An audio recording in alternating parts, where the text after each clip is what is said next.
Good morning, students. Today I am here with the same topic which I discussed in the previous video, inheritance of one gene.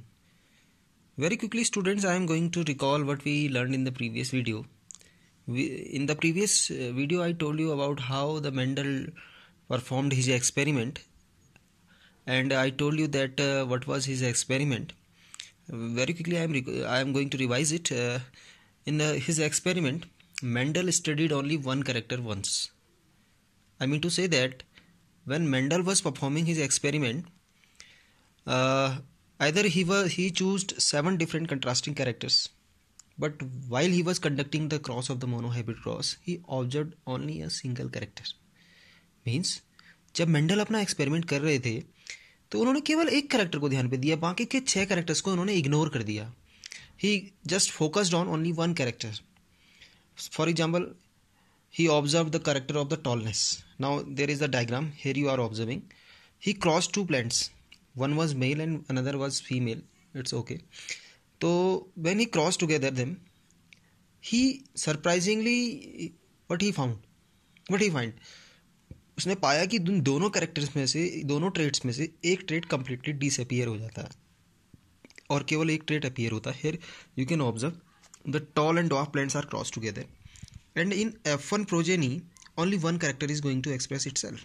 This is tallness, and dwarfness is completely absent from here. And the next time जब ये plants grow किए, उन्होंने selfing होने दी, self pollination होने दिया, and then once again जो seed पैदा हुए, then he grew them, उनको पैदा किया, and once again surprise was there कि while 2 parents were crossed together and out of these 2 tall plants in their progeny he find there is a short plant or dwarf plant. You can easily observe here. ठीक है. So it means after that he observed that while he crossed till F2 generation, तो उसने conclusion निकाला कि यानी कि F2 progeny में 1/4 जो है वो डोमिनेंट कैरेक्टर वाला प्लांट पैदा हो रहा है और 3/4 जो है डोमिनेंट कैरेक्टर वाला प्लांट पैदा हो रहा है और 1/4 जो हो रहा है वो रिसेसिव कैरेक्टर वाला प्लांट पैदा हो रहा है. देन ही कंक्लूडेड दैट कि यार कुछ ना कुछ तो चीज़ है which is passing the genetic information from parents to offspring. तो उसने कहा कुछ ना कुछ चीज़ तो है जो लेकर के जा रही है कैरेक्टर्स को, जो इन्फॉर्मेशन जैसे कि तैसी पहुंचा दे रही है. Then he concluded that there is something, and उस समथिंग को उन्होंने क्या नाम दिया? फैक्टर. इसे आज हम किस नाम से जानते हैं? जीन्स के नाम से जानते हैं. Now he concluded that the factors are the things which are passing the genetic information from parents to offspring. Is it clear? And these factors are right now called as genes, and these genes have, I told you that these genes have some alternative forms, and these alternative forms are called as alleles. ठीक है. In the previous video I told you that what are the alleles. ठीक है.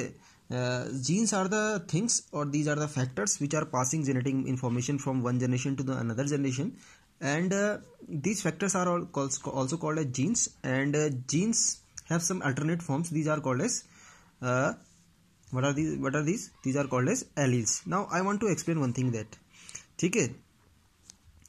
Now you can be easily understand it with the help of this. Suppose Mendel in his experiment, Mendel crossed tall plant with the dwarf plant. ठीक है. Now if I will write them, and one thing I already told you that कि हमेशा जो jeans होते हैं वो pair में होते हैं. Now for tall, suppose I am writing capital T for tall. So एक ही करेक्टर के लिए 2 जीन अवेलेबल होते हैं, ये आपको पता होना चाहिए कि टॉलनेस के लिए कितने जीन होंगे? 2 जीन्स. सिमिलरली ड्वार्फनेस के लिए मैं स्मॉल डी ना लिख करके यहाँ स्मॉल टी लिख रहा हूँ. Why I am writing here? क्योंकि कन्फ्यूजन कर देगा. एक ही साथ कई सारे अल्फ़ाबेट्स को मैं यूज़ करूँगा तो it will be quite confusing. तो हमेशा क्या किया जाता है, जो करेक्टर खुद को एक्सप्रेस करता है F1 जनरेशन में उसको तो हमेशा कैपिटल में लिखा जाता है, और जो करेक्टर खुद को एक्सप्रेस नहीं करता है उसे हमेशा किस में लिखा जाता है? स्मॉल में लिखा जाता है. What happened in the while we are going for the cross pollination. ठीक है. नाउ गैमेट फॉर्मेशन होगी. नाउ एक गैमेट के पास एक ही एलील आता है, एक ही जीन जाता है. Now what are alleles?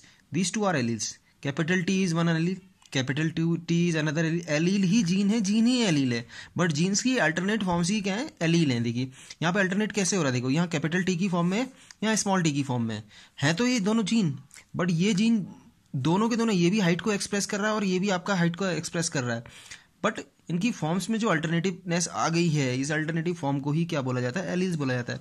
Now अब गैमेट प्रोडक्शन जब होगा तो गैमेट प्रोडक्शन के टाइम पे क्या होगा, एक जीन एक गैमेट के पास जाएगा। सिमिलरली यहाँ पर भी दो गैमेट बन सकते हैं, ठीक है। नाउ अब सपोज क्या हुआ, ये कैपिटल टी और ये कैपिटल टी आपस में फ्यूज हो रहे हैं। देखिए in every condition you are observing this is also tall. अब इसमें क्या किया, ये जो एलील था, ये जो जीन था कैपिटल टी, इसने स्मॉल टी वाले जीन को एक्सप्रेस ही नहीं करने दिया। So the capital T is a kind of allele which is called as dominant allele and the small T is a kind of recessive allele which I explain in the previous video. इसी तरह से यहाँ पे देखिए क्या हुआ, capital T and small T, ये plant भी आपका टॉल होगा क्योंकि यहाँ पर जो एलील था डोमिनेंट एलील था, ये एलील आपका रेसेसिव था। Third condition what is possible, ये वाला कैपिटल टी इस वाले स्मॉल टी के साथ जाके फ्यूज हो जाए, then condition is same. Last condition, ये वाला कैपिटल टी इस वाले स्मॉल टी के साथ जाके फ्यूज हो जाए, then the condition is same, ये भी टॉल ये भी tall. This is the F1 progeny, ठीक है, this is F1 progeny, clear. Now अब उन्होंने क्या किया, F1 प्रोजेनी में जो प्लांट पैदा हुए, जो मिले उन्हें प्लांट, उनका उन्होंने क्रॉस कराया। What are the gametes, capital T and small T, capital T and small T. Now what will be the result, suppose ये कैपिटल टी इस कैपिटल टी के साथ फ्यूज होता है, capital T capital T. Second condition, capital T जो है इस small T के साथ फ्यूज होता है, capital T small T.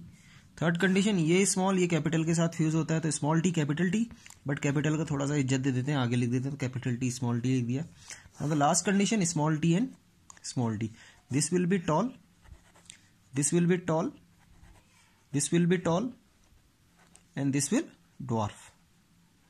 So here are you observing, this one tall, this one tall, this one tall and this one dwarf. Now there are 3 talls out of 4, 3/4 are talls and while 1/4 are what, 1/4 are dwarf, ठीक है। Are you observing here the tall is capital T capital T, while here this is also tall, phenotype is also tall but genotype is capital T and small t, ठीक है। Phenotype is capital T capital T, capital T small T, capital T small T. In all 3 plants ये भी toll है but दोनों toll हैं, दोनों capital हैं आपके। ये भी टॉल है बट एक कैपिटल है एक स्मॉल है, ये भी टॉल है एक कैपिटल बट एक स्मॉल है। Now just forget this one. आप देखते हैं कि टॉल है, फिनोटाइप तो सेम है बट जीनोटाइप डिफरेंस है। Now if both the alleles are of similar type, अगर दोनों के दोनों एलील्स आपको सिमिलर टाइप के मिलते हैं, then these are called as homozygous, then these are called as homozygous. If both of the alleles in the pair are similar or identical, then these are called homozygous. अब यहाँ देखते हैं दोनों के दोनों एलील्स क्या हैं, डिफरेंट टाइप के हैं, तो इसके लिए जो वर्ड यूज करते हैं इसको बोलते हैं हेटेरोजाइगस।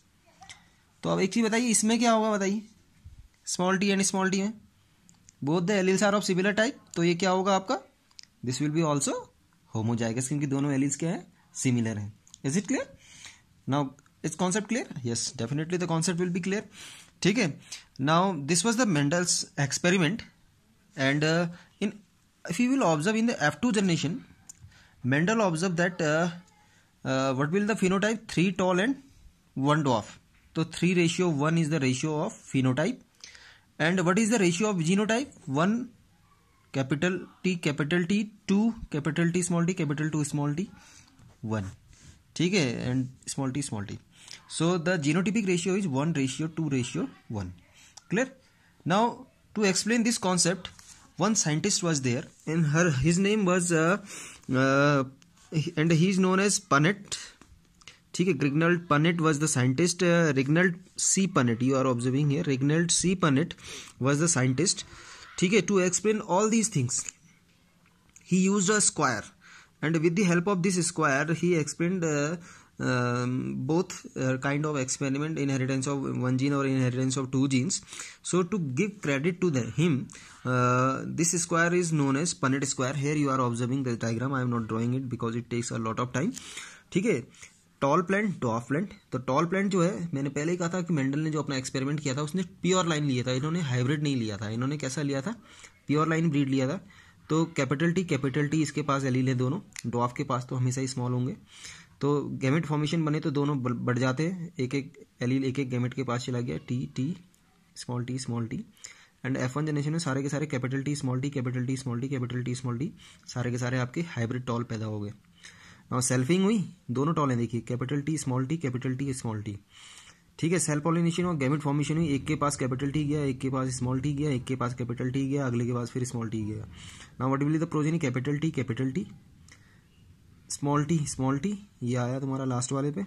यहाँ पे आएगा तुम्हारा capital T and small T, ठीक। यहाँ पे आएगा तुम्हारा स्मॉल टी और capital T. Is it clear? तो 1:2:1 आपका ये रेशियो मिल गया। ये तो आपका है जीनोटिपिक रेशियो और फिनोटिपिक रेशियो, 3 टॉल और 1 शॉर्ट, ठीक है। Is it clear? Now one more thing which I want to discuss with you कि इफ यू विल ऑब्जर्व, ठीक है, this expression it expresses itself in the form of the this expression also expresses itself in the form of mathematical binomial expression ax plus by whole square, or simply I have to write ax plus by whole square, और simply a plus b whole square एक binomial nomenclature जो biology के student हम generally जानते हैं। what happens in it, a square plus b square plus 2ab, यही होता है ना, ठीक है। Now how I am going to prove it, how Mendel used the mathematical formula in his experiment, I am going to tell you that. Now one thing is very clear.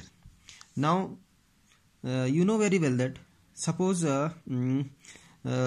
what was the ratio while his performing his experiment, what was the final ratio, he observed 1/4 of the total plants as capital T and half were capital T and small t and 1/4 were small t, यही तो था ना, 1:2:1 was it? Total 4 थे, 1/4 का total कितने plant मिले उसे as a progeny? 4 में से आपको केवल एक कैपिटल मिला, मतलब इसका मतलब हो गया 1/4 आपको कैपिटल टी मिला, 2 आपको क्या मिले, आपको कैपिटल टी स्मॉल टी, यानी 1/2 आपको क्या मिले, कैपिटल टी स्मॉल टी मिले, और आपको केवल एक जो मिला स्मॉल टी मिला, यानी 1/4 आपको क्या मिला, स्मॉल टी मिला। तो इसको हम कैसे एक्सप्रेस करेंगे? देखो, one thing, suppose a plant is there and it has 2 types of values, capital T and small T, ठीक है। यानी कि जब गैमेट प्रोडक्शन का टाइम आएगा तो प्रोबेबिलिटी क्या है, फ्रीक्वेंसी क्या है कि कैपिटल टी की फ्रीक्वेंसी हाफ रहेगी और स्मॉल टी की फ्रीक्वेंसी भी क्या रहेगी, हाफ रहेगी, क्योंकि जब ये जीन्स बटेंगे गैमेट्स में तो इनके बटने की प्रोबेबिलिटी क्या रहेगी, जस्ट हाफ रहेगी या नहीं रहेगी। तो अगर इसको मैं मैथमेटिकली एक्सप्लेन करूं तो 1/2t प्लस 1/2, इसको स्क्वायर कर दूं तो व्हाट विल आई गेट, तो ये आएगी value 1/2 capital T plus 1/2 small T into 1/2 capital T into 1/2 small T, या सिंपली अगर मैं इसको बोल दूं तो a plus b whole square. What is formula, आप इसको मल्टीप्लाई करें या डायरेक्टली लिख लें, तो 1/4 capital T square plus 1/4 what is a square plus b square plus small T square plus 2ab, 2 into what is a 1/2 capital T into 1/2 small T, यही तो value आएगी, ठीक है। Now I am going to solve it, 1/4 T square की जगह मैं capital T लिख दूं प्लस 1/4 स्मॉल टी लिख दूं प्लस 2 से 2 कैंसिल, ठीक है। तो ये आ गया आपका 1/2 कैपिटल टी स्मॉल टी, ठीक है। So if you will match this one thing with the result which Mendel got, is it same? 1/4 capital T 1/4 small t and 1/2 capital T small t, ठीक है। So Mendel proved his experiment with the help of mathematical expression also. Now one more concept which I want to discuss along with it. Suppose there is a plant and this plant is tall, ठीक है, phenotype is tall and I just want to know that what will be its genotype. How will you know? Is it possible? एक plant है जो कि आपका toll है, मैं इसका फिनोटाइप आपको बता रहा हूँ, मैं कहता हूँ कि इसका जीनोटाइप पता करो। कैसे करोगे? You have to use test cross. कौन सा क्रॉस? Test cross. अब टेस्ट क्रॉस में क्या करते हैं, जिस किसी भी प्लांट का हमें फिनोटाइप फाइंड आउट करना होता है उसको हम रेसेसिव के साथ क्रॉस करा देते हैं, रेसेसिव ट्रेट वाले प्लांट के साथ क्रॉस करा देते हैं। फॉर एग्जाम्पल मेरे पास ये प्लांट था टॉल, तो मैं इसका क्रॉस किसके साथ करवाऊंगा? ड्वार्फ के साथ, ठीक है। What will be the genotype of dwarf? Small T and small T. Capital T में दो प्रोबेबिलिटी है, फर्स्ट प्रोबेबिलिटी में आपके साथ शेयर कर रहा हूँ, ठीक है। फर्स्ट प्रोबेबिलिटी ये है, what will be the gamete capital T small T and the result you will never find out any dwarf plant, ठीक है। Capital T small T tall plant, another capital small tall, last capital small tall. This is tall, this is tall, this is tall, this is tall. Is it clear? Now the second probability, suppose the tall plant and dwarf plant are crossed together. What will its genotype? Capital T small t. Suppose it's hybrid and it's always T and T. What will be the gamete? Capital T and small t and small t. What will be the product progeny? Capital T small t tall, capital T small t, capital T small t, this is also tall. Third result, small t and small t, what is the result? Dwarf plant मिल गया, देखो एक हमें, ठीक है। And here also small T and small T dwarf. तो 50% are tall and 50% are dwarf. If in progeny, in F1 progeny है, ये सीधी सी F1 प्रोजेनी के लेंगे। पहली प्रोजेनी में अगर हमें कोई भी अगर रेसेसिव कैरेक्टर नहीं मिलता है, तो यानी जिस प्लांट का क्रॉस हम टेस्ट के लिए कर रहे हैं, टेस्ट क्रॉस में जिसको हम ले रहे हैं, this plant is pure line. And in the second case, if we are getting 50% of the generation is having recessive character, then we can say that it's a hybrid plant. Is it clear? And the cross, while we are going to check the genotype of the given plant, this is called test cross, and in this cross the recessive character of the plant is crossed with the plant in which we have to check out or find out the genotype. Is it clear? So this is enough for today. Thank you.